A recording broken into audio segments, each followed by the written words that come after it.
দিল খোলা, কান খোলা, চোখ খোলা। হ্যাঁ, এই তিন জিনিস যার একসাথে মনোযোগী আন্তরিকভাবে আছে, তো আল্লাহর কোরআন তার জিন্দেগি বদলায় দিবে। গাফেল মানুষের পরিবর্তন হয় না। গাফলত অনেক বড় বরবাদি।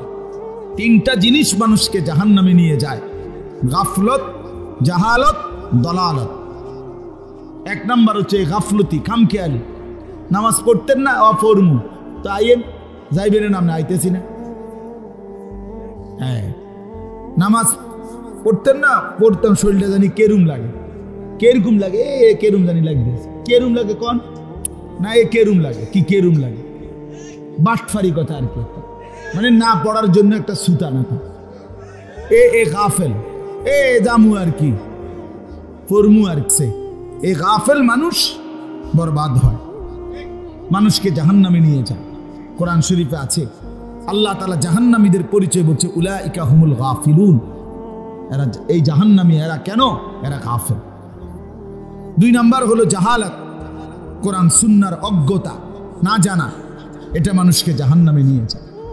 আপনি জানলেনই না হালাল কোনটা, হারাম কোনটা, কোনটা ঈমান, কোনটা কুফর, কোনটা শিরিক, আপনি জানেন না। লোক দেখা দেখি, মানুষের দেখা দেখি, হ্যাঁ, একজনের দেখা দেখি ভুলটাই করে গেলেন, শিরিকটাই করে গেলেন, অজ্ঞতার মধ্যে পড়ে রইলেন। তো এতে করে একদিন হাসরের ময়দানে দেখবেন আপনার এই মূর্খতা, এই অজ্ঞতা, কোরআন সুন্নাহর এই না জানা, সঠিকভাবে বুঝার চেষ্টা না করা, এটা আপনার জাহান্নামে নিয়ে গেছে, জাহান্নামে। হ্যাঁ, সব সময় মনে রাখবেন, যারা ভণ্ড, প্রতারক, দ্বীনের নামে মানুষকে প্রতারণা করে, এই ভণ্ড বেশরা, এদের সব সময়ের একটা চেষ্টা যেন নিজ ভক্ত মুরিদ, নিজ অনুসারী যেন কোরআন সুন্নাহর বিশুদ্ধ ইলম যেন না জানে, না শিখে, এটা সবসময় চেষ্টা করে। কারণ পড়লেই, শিখলেই জ্ঞানের আলো তার ভিতরটা আলোকিত করে তার কাছে অন্ধত্ব এবং আল্লাহর নাফরমানিটা স্পষ্ট করে দিবে। তখন ওই ভণ্ডের কাছ থেকে সরে যাবে। এই জন্য কোন প্রতারক, ভণ্ড চায় না নিজ অনুসারীরা জ্ঞানের আলোয় আলোকিত হোক। আমাদের কওমি মাদ্রাসার এই 158 বছর, 1866 সনে দারুল উলুম দেওবন্দ মাদ্রাসা প্রতিষ্ঠিত হয়েছে, কওমি মাদ্রাসার প্রথম মাদ্রাসা। আজকে 2024 সাল, এই 158 বছর ধরে মনে রাখবেন, এই ভারতীয় উপমহাদেশে কওমি মাদ্রাসার বিরোধিতার, এই আমাদেরকে ওয়াহাবি বলে, আমাদেরকে বিভিন্ন নবীজির ব্যাপার নিয়ে অনেক কিছু বলতে চায়। এই সবটার একটা মূল বিষয় হইল কোনোভাবেই যেন সর্বশ্রেণীর মুসলমান, ওলামায়ে উম্মত, এই ওলামায়ে দেওবন্দের কাছে না আসে। কারণ আসলেই কোরআন সুন্নাহর ইলম শিখবে আর আলোকিত হবে, তখন এই ভণ্ডামি বন্ধ হয়ে যাবে। এটা একটা বড় কারণ, এটা একটা বড় কারণ। হ্যাঁ হ্যাঁ, এটাই প্রমাণিত। প্রতিনিয়ত মুসলমানের সন্তান হাফেজ হচ্ছে, আলেম হচ্ছে, আলহামদুলিল্লাহ। ভণ্ডামি, শিরিক, বিদআত প্রতিনিয়ত দুনিয়া থেকে, সমাজ থেকে কমেই যাচ্ছে, কমে যাচ্ছে, বেড়ে যাচ্ছে। আলহামদুলিল্লাহ, এমন রিপোর্ট তেমন একটা নাই, বরং কমে যাচ্ছে, প্রতিদিন কমে যাচ্ছে। আমাদের এই নতুন ছেলেরা, নতুন প্রজন্ম আর এই সমস্ত ডুলাডুলি, কুয়াকুই এটি শুনতে চায় না। হ্যাঁ, নতুন জেনারেশন আল্লাহর কথা শুনতে চায়, হকের কথা শুনতে চায়, উচ্চ কণ্ঠে ইসলামের জন্য জীবন কোরবানির কথা শুনতে চায়।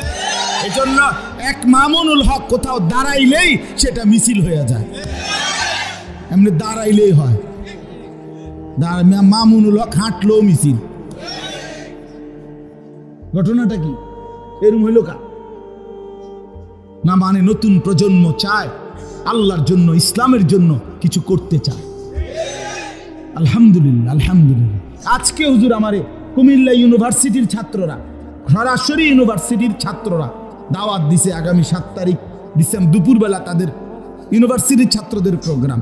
তাহলে আমরা এটা বুঝছি, আমরা এটা বুঝি। আলহামদুলিল্লাহ, নতুন প্রজন্ম আলহামদুলিল্লাহ ইসলাম জানতে চায়, আল্লাহর কোরআন শিখতে চায়। এজন্য এই বিদআত, খুরাফাত, এই কুফর, শিরিক, এই নাস্তিকতা ইনশাআল্লাহ বাংলাদেশের জমিনে থাকবে না ইনশাআল্লাহ, কোনো সন্দেহ না ইনশাআল্লাহ। বাংলাদেশের গলিতে গলিতে, রাস্তার মোড়ে মোড়ে, প্রতিটা আনাচে কানাচে আল্লাহর দয়ায় অসংখ্য অগণিত ছোট বড় কওমি মাদ্রাসা প্রতিষ্ঠিত হয়েছে। এটা প্রমাণ করে এদেশের মানুষের সাথে কওমি মাদ্রাসার সম্পর্ক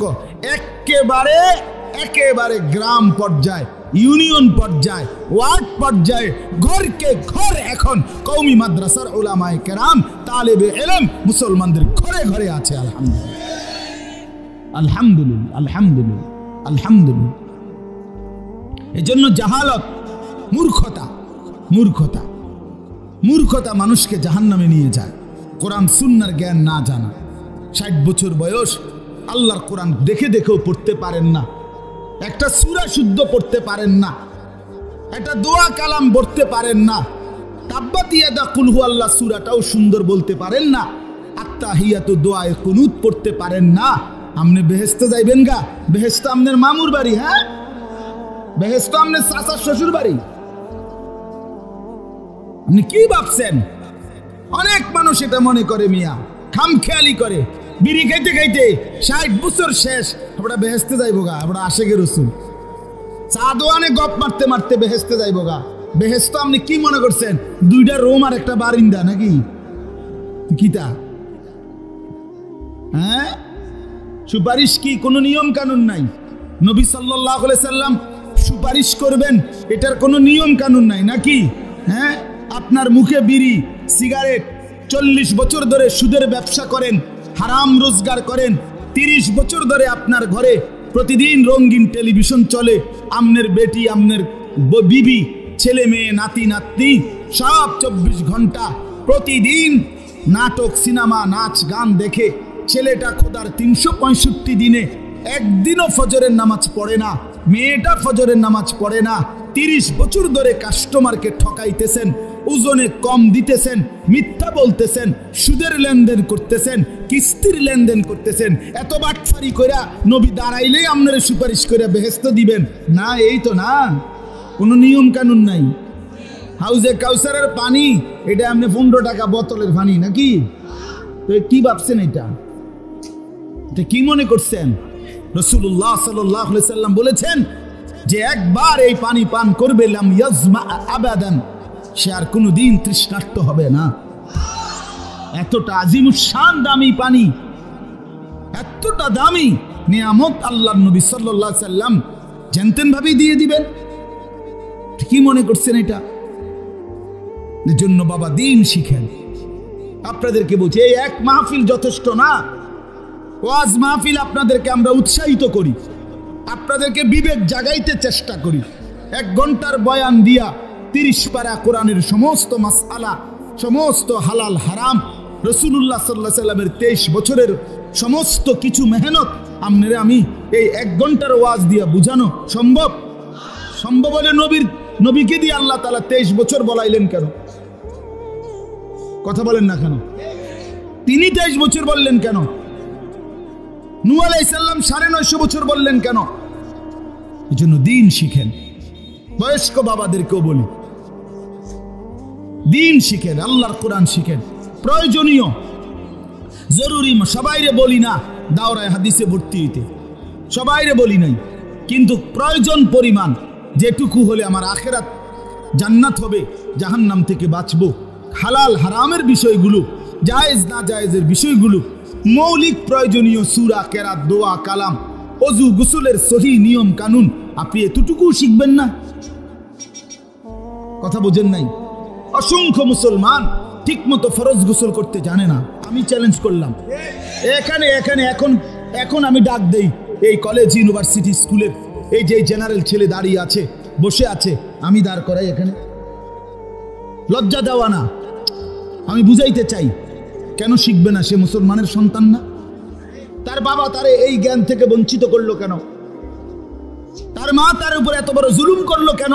কয়টা ভাত খাওয়ানোর লাগে তারে এতটি বই পড়াইলো, অথচ একদিন সে দেখে যে এই পড়াইগুলা ছাড়াও কত মানুষে মূর্খ হইয়াও ভাত খায়, দুনিয়া ভোগ করে, বিয়া করে, বাড়ি করে, গাড়ি করে, নেতাগিরি করে, মাতবুরি করে, অথচ নামটাও দস্তখত করতে পারে না, টিপসই দেয়। তো হেঁটে খায় করতে কথা বলে। দুনিয়াতে এমনি অর্জন হয়। দুনিয়া তো বুবা মানুষও ভোগ করে মিয়া।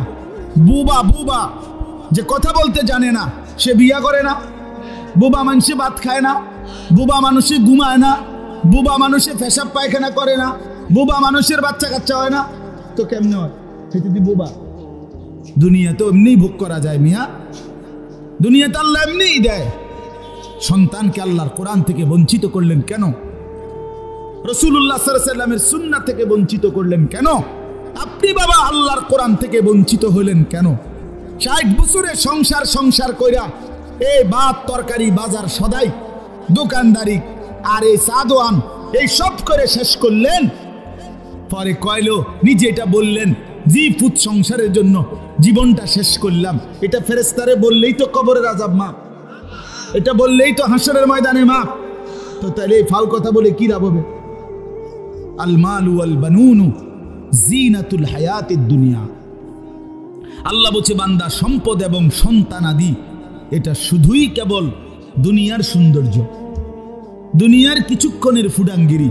আমার জি এতজন, ফুত এতজন, আমার ছেলে এই করে, মেয়ে এই করে, হ্যাঁ আমার টাকা আছে এত, গাড়ি আছে এতটা, এগুলো দুনিয়ার মাতবরি। ওয়াল বাকিয়াতুস সালিহাত খায়রুন ইনদা রাব্বিকা সাওয়াবান ওয়া খায়রুন আমালা। আল্লাহ তাআলা বলেন আর বাকি থাকবে, স্থায়ী থাকবে, অনন্তকাল থাকবে শুধুই কেবল আস-সালিহাত, সমস্ত নেক আমল। যদি তুমি কিছু আল্লাহ থেকে বিনিময় চাও, যদি কোনো আল্লাহর কাছ থেকে আশা করতে চাও, তো আল্লাহ তাআলা বলেন বান্দা শুধুই কেবল আস-সালিহাত। ওয়া মান ইয়ামাল মিনাস-সালিহাত ওয়া হুয়া মুমিন। আল্লাহ তাআলা সমস্ত নেক আমল যে করবে ঈমান অবস্থায়, ফাউলাইকা ইয়াদখুলুনাল জান্নাহ, আল্লাহ বলে জান্নাতে তারাই প্রবেশ করবে। বন্দেগী লাগবে। মান আমিলা সালিহাম মিন যাকারিন আও উনসা ওয়া হুয়া মুমিন। আল্লাহ বলে ঈমান ঠিক রেখে যে নেক আমল করবে, পুরুষ কিংবা নারী, আমি আল্লাহ ওয়াদা দিলাম ফালা নুহইয়ান্নাহু হায়াতান তাইয়্যিবা, আমি তারে দুনিয়াতেও আরামের জীবন দেব। ওয়ালা নাজজিয়ান্নাহুম আজরাহুম বিআহসানি মা কানু ইয়ামালুন, আর আখিরাতে তার সমস্ত নেক আমলের সর্বোত্তম বিনিময়, সর্বশ্রেষ্ঠ নিয়ামতে ভরা জান্নাত দিয়ে দেব। আল্লাহর ওয়াদা বাপ, মূর্খ হইয়েন এই সমস্ত ধোঁকাবাজি। আমার একদিন হুজুর একজনে বলে, হুজুর আপনারা যেরকম নামাজ করেন, ওয়াজ করেন, ভালো কাজ করেন, আমিও তো সারাদিন মেল মিটিং দেন, দরবার মানুষের বিভিন্ন বিচার আচারের ফয়সালা করে দেই, এগুলো তো ভালো কাজ করি। বা বরাবর বরাবর, হ্যাঁ হ্যাঁ বরাবর, মেল মিটিং এর নামাজ সমান সমান সমান সমান আমরা মনে করছি। তো তো কি বুঝে দোয়ান বাহি গান কথা বুঝেন নাই? এটা হইল কথা? নামাজের বিকল্প আপনার এই মেল মিটিং, তাইলে এই জন্য ধোকা না খাও, এটা আমি জরুরি বললাম। অনেক বাবাদের এটা ফিকির, সংসারটার লেগে জীবন শেষ করলাম, তো করলেন আর কি বুঝলাম? এরপরে কবরে কি বলবেন? আখিরাতে কি বলবেন? কি বলবেন? হ্যাঁ কিভাবে বলবেন? হাদিসের মধ্যে আছে কোন নেককার বান্দা যখন 3টি প্রশ্নের জবাব কবরে দিতে পারবে, তো ফেরেশতারা জিজ্ঞাসা করবে যে তুমি এই প্রশ্নের উত্তরগুলো সঠিক কিভাবে দিতে পারলা? তখন সে বলবে আমাদের কাছে আল্লাহর নবী সাল্লাল্লাহু আলাইহি সাল্লাম এসেছেন এবং তিনি আমাদেরকে এই ব্যাপারে শিখিয়েছেন, আমরা তার থেকে এই ইলম অর্জন করেছি। ইলম অর্জন, ইলম তাকে কবরে উপকার করবে, ইলম তাকে আখিরাতে উপকার করবে, ইলম তাকে জান্নাতে উপকার করবে। এজন্য ওই 2 নাম্বার কথাটা একটু বড় করে বললাম। জাহালত, অজ্ঞতার, মূর্খতা, না জানার কারণে মানুষ জাহান্নামী হবে। নামাজ পড়ে প্রতিদিন সেজদা দিলে পিছনের 2 পাও আপনার 2 ঠ্যাং উঠে এলায়, মানে দুনো পাও একবারে একটু আর মাটির সাথে থাকে না। আমি নিজ চোখে দেখছি এরকম বহু লোক। তো পাও যদি ছুটে যায় পিছন দিয়া আপনার, তা তাইলে নামাজ কি হলো? নামাজের দাঁড়ানো, কিয়াম, এইটাই তো ছুটে গেল। তা আপনি এটার মাসালা জিজ্ঞাসা করেন হুজুর, তাইলে নামাজ সুন্নত কি, ফরজ কি, ওয়াজিব কি, এর কি কোনো নিয়ম কানুন? শুধু ওঠন নামন 4 রাকাত সুন্নত পড়ে 1 থেকে 1.5 মিনিট লাগে, ওইটা কি নামাজ? আমার একজন একদিন বলি, হুজুর তারাবি বিতির আল্লাহর রহমতে হুজুর আমগো এরম টনটুন না। হেরার হুজুর কয় যে হুজুর কত টেরও পাই না। তা আমি বললাম 20 রাকাত তারাবি, 3 রাকাত বিতির, 4 রাকাত ফরজ, এতটি নামাজ পড়ো আপনার শরীরে কত টেরও পান না। আপনি এটা কি নামাজ পড়েন? কি মেশিন লাগাইলেন? এটা জাপানি? হ্যাঁ, টেরও পান না? এটা কি ধরনের নামাজ? হাদিসের মধ্যে আছে, তাফসীরের মধ্যে আছে, সাহাবায়ে কেরাম আল্লাহর প্রিয় বান্দাগণ আল্লাহ পাকের ইবাদত রাত্রিবেলা এই পরিমাণ করতেন যে একটা পর্যায়ে আইসা 2টা পাও হেসরাইয়া হেসরাইয়া তারপরে বিছানায় বিশ্রামের জন্য যাইতেন। মানে আর সোজা হয়ে হাঁটতে পারতেছে না ক্লান্তির কারণে, এই পরিমাণ মেহনত করতে বলছে। ফাইজা ফারাগতা ফানসাব, আল্লাহ বলছে সারাদিন আপনি, নবীকে বলছে বন্ধু, নবুয়তের সমস্ত কাজ যখন আপনার শেষ হবে, এবার রাত্রিবেলা আপনি কঠোর ইবাদতের জন্য পরিশ্রম করুন। ফানসাব স্বাভাবিক মামুলি ইবাদত না, রাত্রিবেলা এবার ফানসাব আপনি লম্বা দোয়া, লম্বা তেলাওয়াত, লম্বা সেজদা, লম্বা তাহাজ্জুদ, লম্বা ইবাদত বন্দিগির মধ্যে এভাবে লেগে যান যেন ভীষণ কষ্ট অনুভূত হয়, কষ্ট হয়, শরীরের মধ্যে কষ্ট অনুভব হয়। ফানসাব অর্থ এটা। তাইলে আপনি কোন আপনার 24 রাকাত 27 রাকাত নামাজে 13 পান না, আপনি কি মেশিন লাগান? এটা খামখেয়ালি এটা। এই জন্য বাপ আমার দিন শিখেন। বয়স্ক বাবা আপনাদেরকেও বলি, 90 বছর বয়স হোক আজই শিখবেন। অনেক বয়স্ক লোকের একটা বদ অভ্যাস, বললে কয় হুজুর ইডি আর আমগরে কইয়া লাভ নাই, এই হায়াত আর নাই, আর আল্লাহ আল্লাহ করে কোন রকম কবরে যাও। আল্লাহ আল্লাহ বুঝি বলছে আপনারে যে তুমি আল্লাহ আল্লাহ করে কোন রকম কবরে যাইতে বলছে? বলছে পূর্ণ মুসলমান হয়ে কবরে যাইতে। ওয়ালা তামুতুন্না ইল্লা ওয়া আনতুম মুসলিমুন, পুরা মুসলমান হয়ে 100 তারপরে কবরে যাইতে বলছে। এই জন্য কোন রকম মইরেন না, কোন রকম আরো কিছুদিন আপনি দুনিয়ার থাকেন, তাই আরো কগা আপেল মালটা খাইতে পারবেন, আর নাই তো কবরে পিঠটা সোজা করে ফেলবে একদম। হ্যাঁ হ্যাঁ, প্রতিটা নাফরমানের কবর বড় বেশি ভয়ানক হবে, ভয়ানক হবে। আল্লাহর নবী সাল্লাল্লাহু আলাইহি সাল্লাম বলেন, একজন ফেরেশতা এসে তাকে ফায়ুদরাবু লাহু বিমিতরাকাতিন মিন হাদিদ দরবাতান বাইনা উযুনাইহি, নাফরমানের কবরে ফেরেশতা এসে লোহার হাতুড়ি দিয়ে এত জোরে 2 কান বরাবর আঘাত করবে, ফায়াসিহু সাইহাতান, নাফরমান একটা চিৎকার মারবে, ইয়াসমাউহা মান ইয়ালিহি ইল্লা সাকালাইন, মানুষ এবং জিন ব্যতীত আল্লাহর সমস্ত সৃষ্টি নাফরমানের চিৎকার শুনতে পাবে। কবর কি খামখেয়ালি মনে করছেন? আল্লাহর নবী সাল্লাল্লাহু আলাইহি সাল্লাম বলেন, নাফরমানের কবর তাকে এত জোরে চাপ দিবে, ডান পাশের মাটি বাম দিকে, বাম দিকের মাটি ডান পাশে চলে আসবে, হাত্তা তাখতালিফা আদলাউহু, আল্লাহ রাসূল উদাহরণ দিয়ে বুঝাইছে, ডান পাশের হাড্ডি পাজর ভাঙ্গা বাম পাশে ঢুকে যাবে, বাম পাশের গুলো ডান পাশে ঢুকে যাবে। কেমন ঢুকবে কেমন ভাবে? হাত্তা তাখতালিফা আদলাউহু, এই যে বাপ এইটা দেখেন, এই 2 আঙ্গুল যেমন একটা আরেকটার ভিতরে ঢুকে গেছে, এই 2 পাশের পাঁজরের হাড্ডি একটা আরেকটার সাথে এইভাবে ঢুকে যাবে। কি মনে করছেন বাপ? এই ছেলেরা কি মনে করছো মিয়া?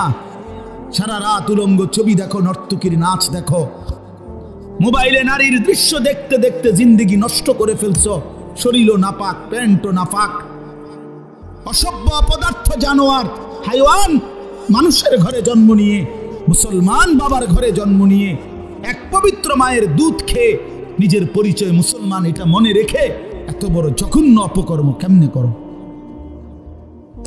বলো অসভ্য ছেলে, বলো কোন মার ঘরে জন্ম নিছো নাফরমান? খোদার 365 দিনে কোন দিন ফজরের নামাজ পড়ো না, এত বড় জানোয়ার মুসলমানের বাচ্চা হয়? এত বড় জানোয়ার মুসলমান হয় কিভাবে? এত বড় হাইওয়ান কিসের মুসলমান? এটা এই অপদার্থ কিসের মুসলমান? এত চতুষ্পদ জন্তু।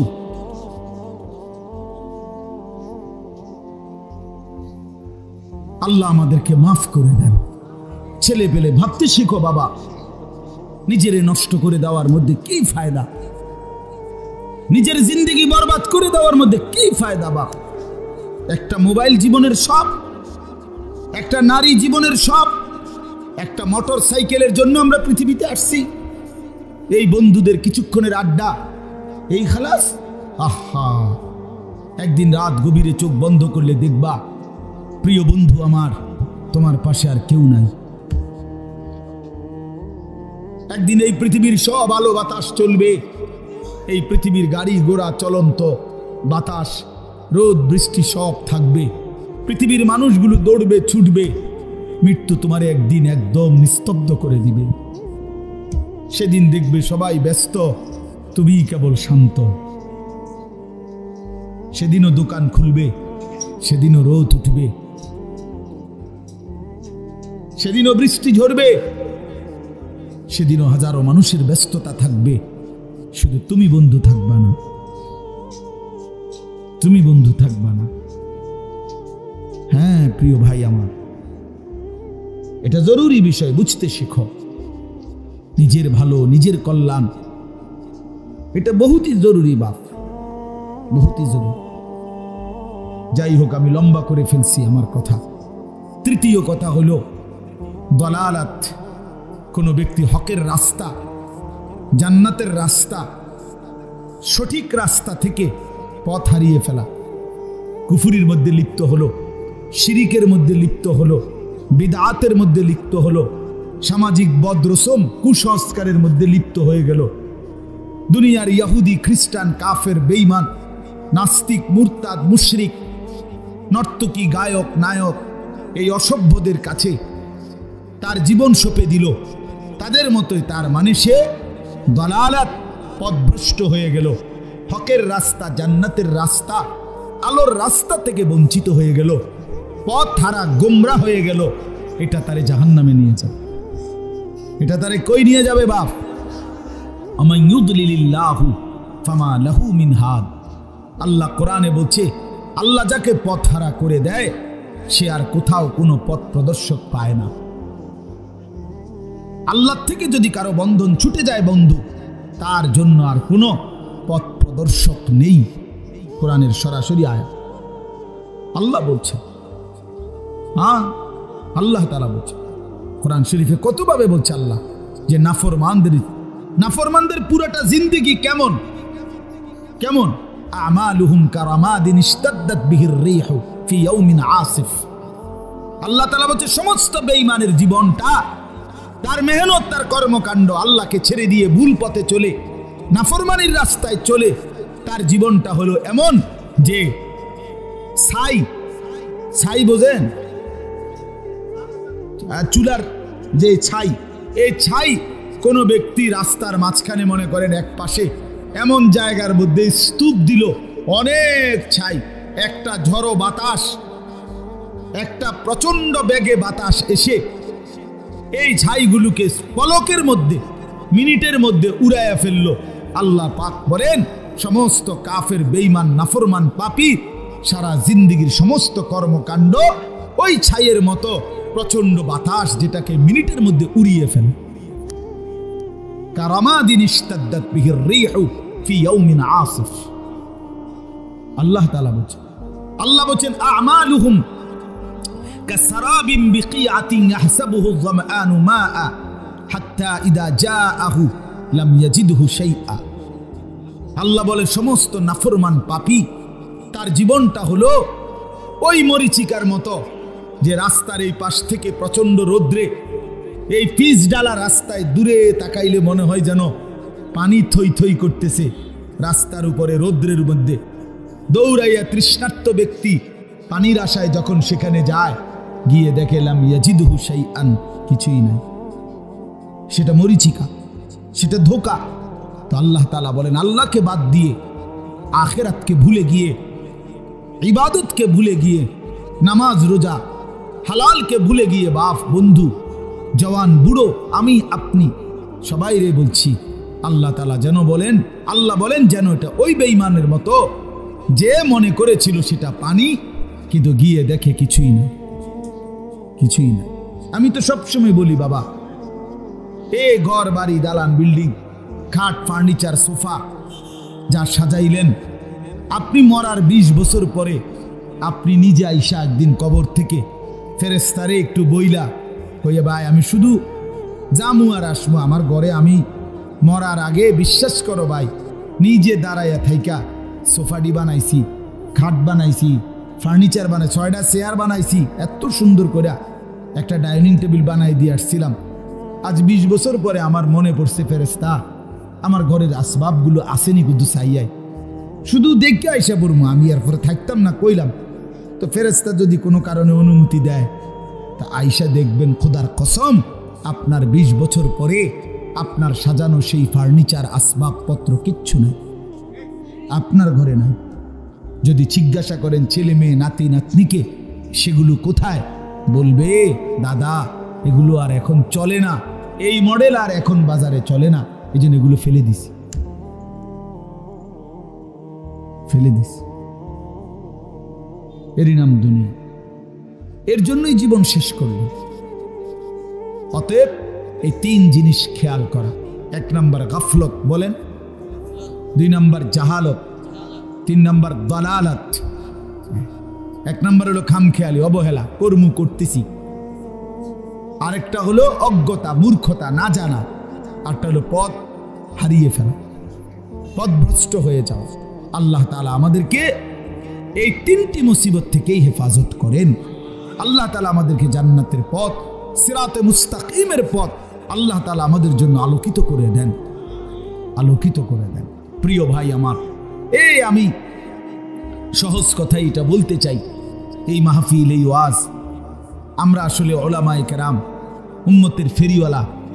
আমরা একটা কথা বিশ্বাস করি, ফেরিওয়ালা জানে তার মালামাল যদি 2 ঘন্টায়ও বলার পরেও কোনো কাস্টমারও যদি একজনও না আসে তার সামনে, তারপরেও ফেরিওয়ালা তার বলা বন্ধ করে না, গলি গলি সে শুধু চিৎকার করতেই থাকে, কবি ইধার কবি উধার, কবি ইধার কবি উধার, কখনো এদিকে কখনো সেদিকে। ফেরিওয়ালা তার মাল নিয়ে গলি গলি ঘুরতে থাকে, সেভাবে আমার মাল কেউ না কিনুক আমাকে বলতেই হবে। উলামায়ে কেরাম উম্মতের ফেরিওয়ালা আপনাদের দুয়ারে দুয়ারে ঘুরে ঘুরে আপনাদের কাছে আল্লাহর কথা, আখিরাতের কথা, পরকালের কথা বারবার বলতেছে, বারবার একই কথা। এই কবর, হাসর, মিজান, ফুলসেরাত, জান্নাত, জাহান্নাম, হালাল হারাম, জায়েজ না জায়েজ, নেক আমল, গুনাহ, এই নাকি আর কি কোনো অভিনব কথা? এই কথা। সব বক্তার ওয়াজ এটাই, সব খতিবের বয়ান এটাই, সব জুমার আলোচনা এটাই। অতএব এতবার বলা কথাগুলোকে কদর করো, ছেলেরা তোমরা কদর করো, ঠিক আছে না? ইনশাআল্লাহ আল্লাহ তাআলা তৌফিক দান করেন। সূরাটার নাম সূরা দাহার। আমি যেই সূরাটা পড়ছি অল্প সময় আর আমি আপনাদের সামনে পেশ করতেছি, 29 নম্বর পারা, 76 নম্বর সূরা, এর নাম সূরা দাহার। এই সূরার প্রথম 6টি আয়াত আমি তেলাওয়াত করেছি।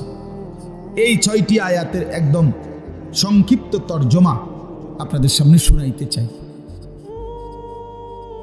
সূরাটির একটা বৈশিষ্ট্য আছে কোরআনুল কারীমের, এই সূরাটির মধ্যে জান্নাতের বর্ণনা অসাধারণ।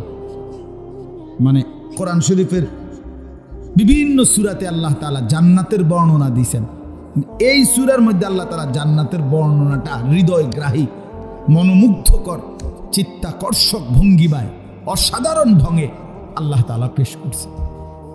এটা শুনলে, এই সূরা পুরাটা পড়লে জান্নাতের প্রচন্ড শৌক, আগ্রহ তৈরি, আগ্রহ তৈরি। জান্নাতীকে আল্লাহ তাআলা পানীয় কয় আইটেমের দিবেন? কাফুর, সালসাবিল, জানজাবিল, মানে কয় মডেলের পানীয় দিবেন? 7 আপ, কোক, মজু,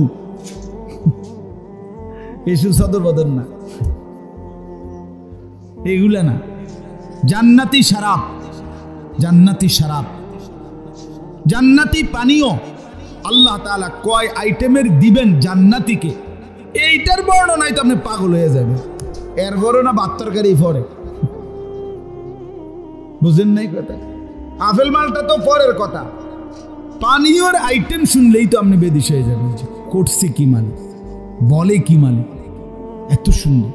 ইজা রাআইতা সাম্মা রাআইতা নাঈমান ওয়া মুলকান কাবীরা। আল্লাহ বলছে এই সূরার মধ্যে, আমার বান্দা যখন জান্নাত দেখবে তো বারবার ফিরে ফিরে দেখবে, ঘুরে ঘুরে দেখবে, বারবার চোখ দিয়ে তাকাবে। আরে এইটা কি, ওইটা কি, এটা তো সুন্দর, এটা দিয়ে আরো সুন্দর, এটা দিয়ে আরো সুন্দর। তো আমার বান্দা বারবার দেখে বুঝবে যে নিয়ামতে ভরা এক বিশাল সাম্রাজ্য আল্লাহ তাকে দান করছে। মুলকান কাবীরা, মুলকে কবীর দিস। হ্যাঁ প্রিয় ভাই আমার, তুমি যদি দুনিয়ার অন্য মানুষের কথা শুনে মজা পাও, আমরাও আল্লাহর কালাম শুনে বিশ্বাস করে আলহামদুলিল্লাহ মজা পাই, তৃপ্তি পাই। আলহামদুলিল্লাহ, আলহামদুলিল্লাহ। সর্বনিম্ন যে জান্নাতীকে আল্লাহ তাআলা জান্নাত দিবেন, একেবারে সবচেয়ে ছোট জান্নাত, সেটাই ফেরেশতাকে জিজ্ঞেস করবে ওই জান্নাতি বান্দা যে ফেরেশতা ভাই আমারটা কয় শতক? তো ধরেন 40 শতক, কি বলে 30 শতক, একটা ইউনিয়ন বরাবর। আল্লাহু আকবার। ফেরেশতা বলবে সবচেয়ে ছোট জান্নাত আপনাকেই দিছে, সবার শেষ আপনি জান্নাতে ঢুকলেন, আপনারটা 10 দুনিয়া বরাবর। বাকিডি আপনি হিসাব করেন, আপনাদের কাছে ফিতা থাকলে আপনারা মাফেন, মুনাজাতের পরে তার কাম নাই, এরপরে মাপবেন ফিতা। আল্লাহু আকবার। তো এই জন্য বললাম এই সূরার মধ্যে জান্নাতের বর্ণনা চমৎকার, অত্যন্ত সুন্দর বর্ণনা দিয়েছেন আল্লাহ তাআলা। রাসূলুল্লাহ সাল্লাল্লাহু আলাইহি সাল্লামের উপরে যখন এই সূরাটা নাজিল হয়েছে, তখন নবীজির সামনে কয়েকজন সাহাবী ছিলেন। এই সাহাবীদের মধ্যে একজন সাহাবী ছিলেন কালো রঙের, প্রচন্ড কালো রঙের সাহাবী সামনে ছিল। উনি সহজ সরল সাদা সিধে সাহাবী ছিলেন, আল্লাহকে ভালোবাসতেন, আখিরাতকে ভালোবাসতেন, নবীজিকে ভালোবাসতেন। তো নবীজির উপরে জিবরাইল যখন এই সূরাটা নাজিল করছে, নাজিল করে যখন চলে গেছে, আল্লাহ নবী সাল্লাল্লাহু আলাইহি সাল্লাম সাহাবীদের সামনে, এই যে কয়েকজন ছিল সামনে, ওনাদের সামনে এই সূরাটা তেলাওয়াত করছেন। এই সূরাটা তেলাওয়াত করছে, আর এই জান্নাতের এই অসাধারণ বর্ণনা শুনে এই সামনের যেই সাহাবীটা রজুলুন আসওয়াদ, কালো রঙের সাহাবী ছিলেন, এই সাহাবী তাফসীরের মধ্যে লিখছে জাফারা জাফরাতান, একটা জোরে চিৎকার দিছে, এক চিৎকারে ওই সাহাবী এখানেই জান্নাতের আগ্রহে ইন্তেকাল করে ফেলছে। রাসূলুল্লাহ সাল্লাল্লাহু আলাইহি সাল্লাম তখন বললেন, কাদ আখরাজা নাফসা সাহিবিকুম আশ-শাওকু ইলাল জান্নাহ, তোমাদের বন্ধু, তোমাদের সাথী জান্নাতের শৌক আগ্রহে জান দিয়ে দিল, জীবন দিয়ে। এই ছিল সাহাবায়ে কেরাম, যাদের কলিজার ভিতরে 24 ঘন্টা জান্নাতের তামান্না থাকতো, জাহান্নামের ভয় থাকতো, আল্লাহ তাআলার মহব্বত থাকতো। আল্লাহর জন্য জীবন দেওয়া, রাসূলুল্লাহ সাল্লাল্লাহু আলাইহি ওয়াসাল্লামের মহব্বতে জীবন দেওয়া যাদের জীবনের স্বপ্ন ছিল। নিকাল যায় দম তেরে কদমোं के नीचे यही दिल की हसरत यही दिल की आरज़ू है। প্রিয়তমের কদমের নিচে জীবন দিয়ে দেওয়া, এটাই দিলের তামান্না। আল্লাহ এবং তার রাসূলের ভালোবাসায়, আখিরাত আর পরকালের স্বপ্নে আশায় সাহাবায়ে কেরাম প্রতিনিয়ত জীবন দিয়ে। আমরা বহু হাদিসে পড়ছি, তারিখে পড়ছি, সাহাবায়ে কেরাম যখন আল্লাহর জন্য যুদ্ধের ময়দানে শহীদ হইতেন, রক্ত ঝরত, আল্লাহর জন্য জীবন দিতেন, তো শেষ মুহূর্তে সাহাবীরা বলতেন, ফুস্তু ওয়া রব্বিল কাবা, কাবার রবের কসম আমি সফল হয়ে গেলাম। ফুস্তু, আমি কামিয়াব, আমি কামিয়াব। পৃথিবীবাসী মনে করেছো আমি হেরে গেছি, আমি পরাজিত, পৃথিবীবাসী মনে করছো আমারে মেরে ফেলছো, না না, আমি কামিয়াব হয়ে গেলাম। এজন্য ফিলিস্তিনের মুজাহিদ ব্যর্থ না, কামিয়াব। গাজার মুজাহিদ ব্যর্থ নয়, কামিয়াব, কামিয়াব। প্রতিদিন রক্ত ঝরছে মোমেনের, তো তারা যেন নিজের রক্তের বিনিময়ে জান্নাত কিনে নিচ্ছে, জান্নাত গ্রহণ করছে। যুবক ভাই, তোমাদের কাছে আমার একটা অনুরোধ আছে। এতগুলো ছেলে তোমরা মাশাআল্লাহ, তোমাদের কাছে আমার একটা অনুরোধ ভাই, আমার এই কথাটা মনোযোগ দিয়ে শুনো। প্রতিদিন ফিলিস্তিনের মুসলমানের রক্তে এই জমিন ভাইসা গেছে। কি পরিমাণ নারী পুরুষ, এতিম বাচ্চা অসহায়ের মতো, ভিখারির মতো ঘুরছে। ঘর নাই, বাড়ি নাই, খাদ্য নাই, খাবার নাই, রক্তে লাল হয়ে গেছে মুজাহিদিনদের রক্তে। হামাসের একজন মুজাহিদও দাঁড়াইতে পারে না ঠিক মতো, দাঁড়াইলেই বেঈমান প্রতিটা সর্দারকে হত্যা করছে, শহীদ করছে। তাহলে এত রক্ত, এত শাহাদাত প্রতিনিয়ত দেখতে চাইলে দেখো তুমি ভাইয়া, এই অবস্থায় একজন যুবক তুমি দিনভর রাতভর নারী ছবি, অশ্লীলতা, মোবাইলে নর্তকীর দৃশ্য, একটা সেজদাও দিলা না, এক ফোঁটা চোখের পানিও ফেললা না, দিনটা রাতটা আল্লাহর নাফরমানি আর অশ্লীলতার বেহায়াপনার মধ্যেই কাটাইয়া দিলা। আর তোমার মুসলমান বাবা, ভাই, বোন এইভাবে রক্তে ভাইসা গেছে। আমার বন্ধু, এটা ইনসাফ হইতে পারে না, এটা কোনো বিবেকবানের কাজ হইতে পারে না। এত রক্ত যদি তোমার কলিজার মধ্যে কিছু না আনে, এত শাহাদাতের খুনও যদি তোমার বিবেকের মধ্যে একটু অনুভূতি না জাগায়, আর কখন হবে? আর কখন? আহা, কে বুঝাবে এই ছেলেদেরকে? মুসলমানের ছেলেরা নামাজই পড়ে না, নামাজি সারা রাত শহরে বন্দরে মহাসড়কে, সারা রাত বাংলাদেশের নতুন ফ্যাশন দামি মোটর সাইকেল। বাংলাদেশে এখন প্রাইভেট কারের চাইতেও দামি মোটর সাইকেল। কথা বুঝেন নাই? স্বাভাবিক প্রাইভেট কারের চাইতেও দামি মোটর সাইকেল আছে। এই মোটর সাইকেল নিয়া যুবতী মেয়ে নিয়া, কার মেয়ে কার ছেলে কে জানে, নিয়া শহরে বন্দরে মহাসড়কে সারা রাত ঘুরে। ঢাকা থেকে কক্সবাজার, কক্সবাজার থেকে ঢাকা, ঢাকা থেকে পদ্মার পার, পদ্মার পার থেকে ঢাকা, এই চলছে। কে মা কে বাবা, কার ছেলে কার মেয়ে, কোথায় রাত কাটায়, কোথায় দিন কাটায়। জিনা, ব্যভিচার, অসভ্যতা, অস্থিরতা, নোংরামি। এই আমার অসংখ্য ছেলে, আপনারা যারা বাবা, আপনারা জানেন না, আমি জানি। ছেলেদের প্রতিটা নড়াচড়ার খবর রাখি আমি প্রতিনিয়ত। এই মোবাইলের মাধ্যমে বর্তমানে লক্ষ লক্ষ ছেলে বাংলাদেশের প্রতিদিন প্রতি রাতে এই মোবাইলে অনলাইনে জুয়া খেলে, জুয়া খেলে। এই জুয়ারি বাবার সব শেষ করে দিছে, পরিবারকে ফকির বানায় দিছে। এই সেদিন হুজুর উত্তরবঙ্গ থেকে এক ছেলে আমার কাছে আসছে, আইসা জড়াই ধরে এমন কান্দা। আমি বললাম কি হয়েছে বাপ? কও হুজুর, আমার বাবার ফার্নিচারের দোকান ছিল, 2.5 লক্ষ টাকা বাবার ফার্নিচারের দোকানের টাকাটা পুঁজি চুরি করে নিয়ে নিছি, নিয়া অনলাইনে মোবাইলে জুয়া খেলতে গিয়া টাকাটা শেষ। এখন বাপেও ফকির, আমিও ফকির। বাবাও পথে বসে গেছে, আমিও পথে। আমি এখন কি করবো? এই পরিমাণ ওই কোথাকার ক্রিকেট খেলোয়াড়, কোথায় ফুটবল খেলোয়াড় খেলে, আর এই বেইমানে এখানে বৈশা ওই খেলোয়াড়ের জন্য জুয়া ধরে, বাজি দেয়। বুঝলেন? এই বলে ছক্কা মারবে, এটাতে 6 মারবে, এটার উপরে বেট 2000 4000 টাকা জুয়া খেলে, অনলাইনে জুয়া। বর্তমানে এমনি জুয়ার চাইতে মোবাইলের জুয়া জনপ্রিয়।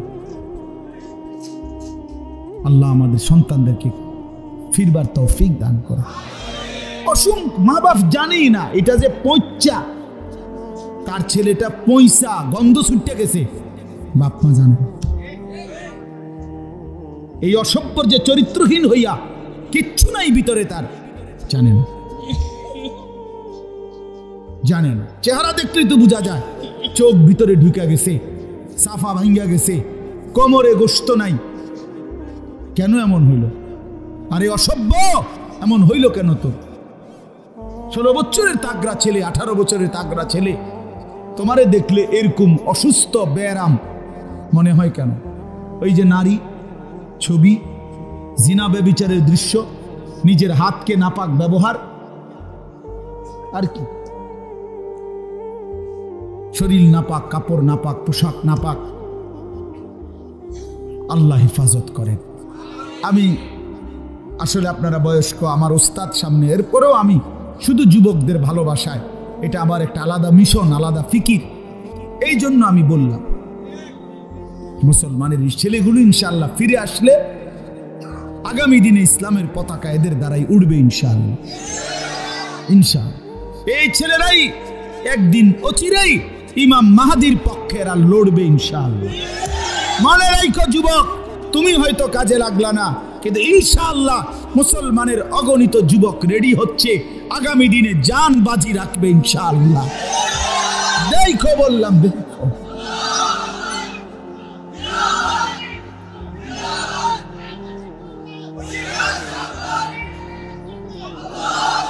আমরা হতাশ হই নাই, আমাদের ওলামায়ে কেরাম হতাশ না। আমরা বলে যাচ্ছি ইনশাআল্লাহ আপনার কোন সাগরেও যদি কেউ, মহাসাগরেও যদি কেউ এক পাশে পানির মধ্যে নিজের হাত দিয়ে এমনি নাড়া দেয়, যদিও মনে হয় যে এত বড় সাগরে আমি নাড়া কদ্দুর দিলে আর কি নড়বে পানি, না, পানি ঠিকই এক বিন্দু হইল নড়ছে, আমার চোখে ধরা খায় নাই, পানি ঠিকই নড়ছে। অতএব যুবকের কলিজার মধ্যে কারো না কারো দিলে ঢুকবে ইনশাআল্লাহ, একদিন বদলাবে ইনশাআল্লাহ, বদলাবে ইনশাআল্লাহ, ফিরবে। আল্লাহ তাআলা তোমাদের সকলকে ইসলামের জন্য কবুল করে নেন। তো এই সাহাবীর আগ্রহের কথা বললাম, জীবন দিয়ে দিছে জান্নাতের আশা। এটাই সূরার তাফসীরের মধ্যে, তাফসীরের কিতাবে আছে। এবার তরজমাটা শুনেন। আল্লাহ তাআলা এখানে শুধু একটা কথা মনে করাইছে। আল্লাহ তাআলা আমাদেরকে বলছে, বান্দা, একটি লম্বা সময় ধরে আমি আল্লাহ তাআলা এই পৃথিবীতে ধীরে ধীরে প্রসেসিং করে তোমাকে বানিয়েছি। প্রতিটা মানুষকে আমি বানিয়েছি। মানুষকে আল্লাহ তাআলা 7টি স্তরে বানিয়েছেন। 1 নাম্বার মাটি, 2 নাম্বার বীর্য, 3 নাম্বার জমাট রক্ত, 4 নাম্বার গোশতের টুকরা, 5 নাম্বার হাড্ডির খাঁচা, 6 নাম্বার গোশতের আবরণ, 7 নাম্বার রূহ ফুঁকে দিয়ে মায়ের পেট থেকে বের করছেন। এই 7টি ধাপের মধ্যে আল্লাহ বলেন, বান্দা, প্রথম মাটি। এবার মনে রাখো, মাটির যেই অস্তিত্বের মধ্যে তোমার অস্তিত্ব ছিল, সেটা তুমি 1 মিনিট চোখ বন্ধ করে ভেবে দেখো, কত লম্বা সময় ধরে মাটির মধ্যে আমি আল্লাহ তোমার অস্তিত্ব সংরক্ষণ করেছি। সেটা পৃথিবীর কেউ জানে না, শুধু আমি জানি। মাটি থেকে নির্দিষ্ট পরিমাণ খাবার আমি আল্লাহ উৎপাদন করেছি, সেই খাবারের মধ্যেও তোমার অস্তিত্ব ছিল, সেটা কেউ জানতো না, আমি জানি। নির্দিষ্ট পরিমাণ খাবার তোমার বাবা খেয়েছে, ভক্ষণ করছে, এতে করে নির্দিষ্ট পরিমাণ বীর্য তৈরি হয়েছে। সেটা কতদিন ছিল বাবার কাছে তোমার অস্তিত্ব, সেটা আমি আল্লাহই জানি, বীর্যের আকারে। এরপরে বাবা মায়ের মিলনে স্বামী স্ত্রী উভয়ের মিশ্র বীর্য একত্রিত করে একটি নির্দিষ্ট জায়গা রেহেমে জরায়ুতে আমি আল্লাহ স্থাপন করেছি তোমাকে তৈরি করার জন্যে, সেটাও কেউ জানতো না।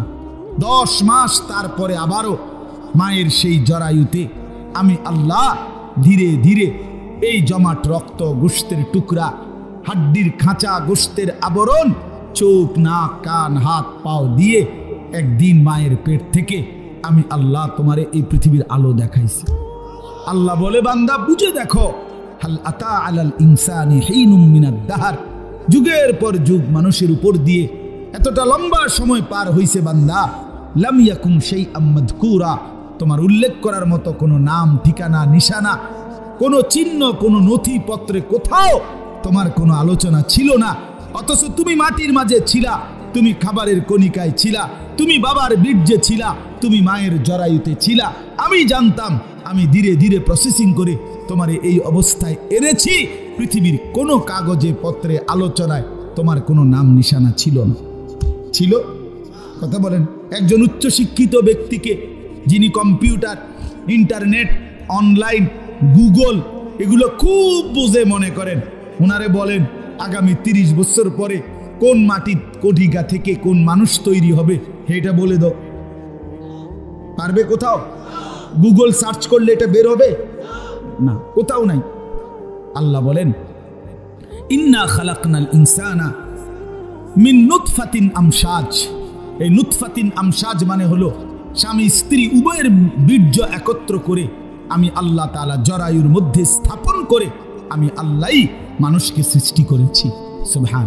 এখন প্রশ্ন হইল যে এই যে লম্বা সময় মাটি, খাবার, বীর্য, মায়ের জরায়ু, এরপরে 10 মাসের ধীরে ধীরে এই প্রসেসিং, আল্লাহ বলেন এতটা লম্বা সময় ধরে আমি আল্লাহ যে তোমারে ধীরে ধীরে বানাইলাম, এই পর্যন্ত আইনা মায়ের পেট থেকে পৃথিবীর বুকে আলো দেখাইলাম, কথা বলার শক্তি, হাত নাড়াইবার শক্তি, চিন্তা করবার শক্তি সব আমি দিলাম। তুমি কি একটা বারো ভাবলা না যে আল্লাহ এত দিন লাগাইয়া, এত সময় ব্যয় করে, এত সুন্দর যত্ন করে আপনি আমারে কেন বানাইলেন? এই আমার কথা শেষ, আর অল্প, এই 5টা মিনিট লাগবে না। বলেন এই কথা কি ভাবা উচিত ছিল না ভাই? কথা বলেন না, এই কথা ভাবা উচিত ছিল কি না বলেন?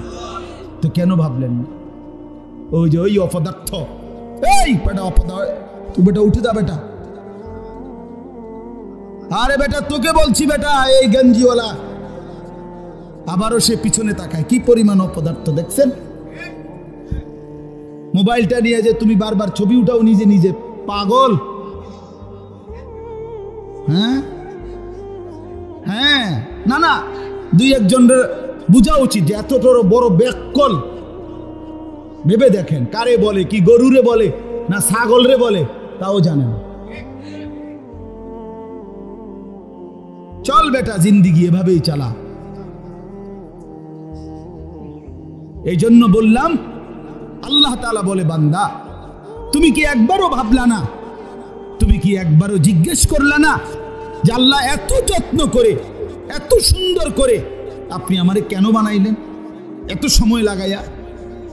তো আল্লাহ তাআলা এই কথাটার উত্তর দিচ্ছে যে বান্দা যদি তোমার দিলে ভাবনা আসে যে আমারে আল্লাহ আপনি কেন বানাইলেন, তো আল্লাহ বলেন উত্তর দিচ্ছে কেন বানাইলাম শুনো।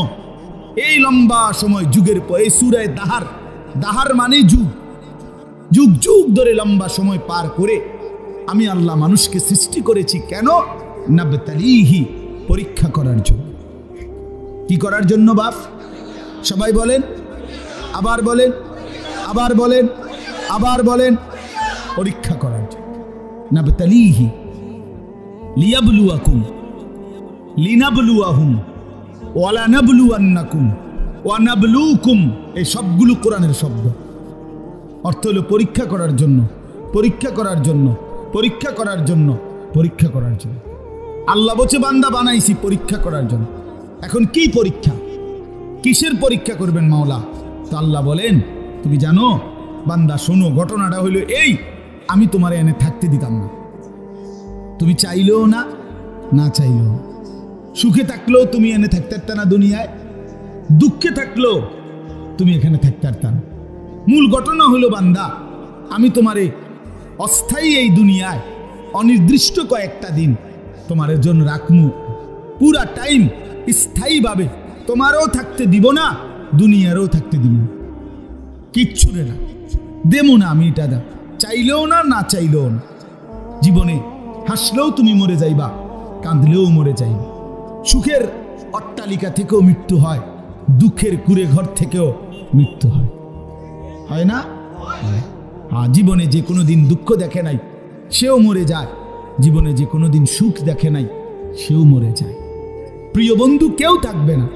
আল্লাহ তাআলা বলে বান্দা এই মূল বিষয় হলো আমি তোমার জন্য একটা আসল বাড়ি বানাইছি, একটা স্থায়ী ঠিকানা আছে তোমার জন্য, সেটা হলো আখিরাত, সেটা হলো জান্নাত। এই আমি সেখানে তোমাকে থাকতে দেব, মূলত রাখবো। ওইখানে থাকার জন্য এখানে কয়টা দিন তুমি পরীক্ষা দিতে হবে, আর এই পরীক্ষাই দিয়ে আমি দেখব তুমি কি জান্নাতের সেই স্থায়ী ঠিকানায় থাকতে চাও কিনা। এখন আসেন, আপনি বুঝলেন যে আমারে আল্লাহ পরীক্ষার জন্য বানাইছেন, আর পরীক্ষার বিষয়বস্তু হলো আমি দুনিয়ার এই অল্প সময়ে